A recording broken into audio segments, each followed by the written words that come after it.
Hi, I'm Shannon Silverman, astrophysicist at the Clay Center, and welcome to Almost Heavens. Here in West Virginia, we are just about halfway between the North Pole and the equator.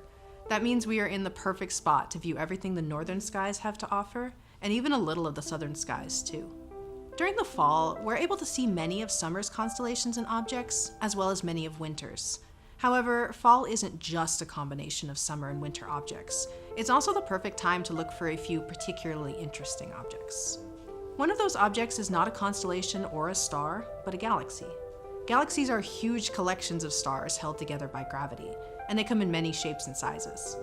Our own galaxy, the Milky Way, is a spiral galaxy, and so is our nearest galactic neighbor, Andromeda.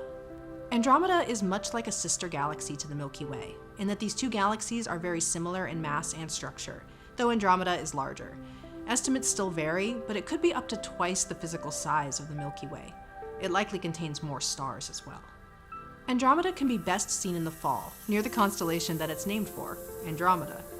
This can be a difficult constellation to pick out, so it's easier to look for the distinct W shape of Cassiopeia, and then below the W for an orange star called Meroc.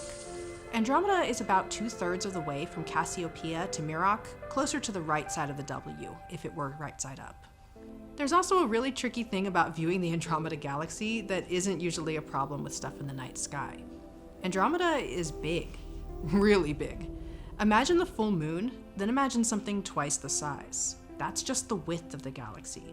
Andromeda is shaped like an extended oval and is 6 times as long as the full moon.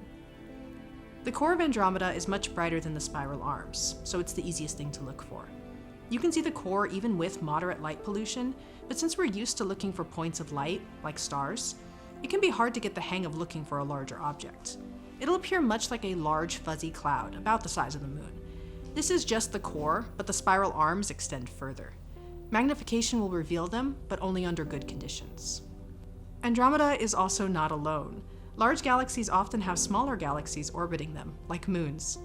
Andromeda has several, but 2 of the largest and brightest are M32 and M110. M110 is larger and looks like a cloud, while M32 is brighter, but looks much like a fuzzy star. They're both challenges to see, but once you've mastered Andromeda, why not give them a try? Thank you for joining. Keep an eye out for more Almost Heavens on our channel and our socials. Until next time.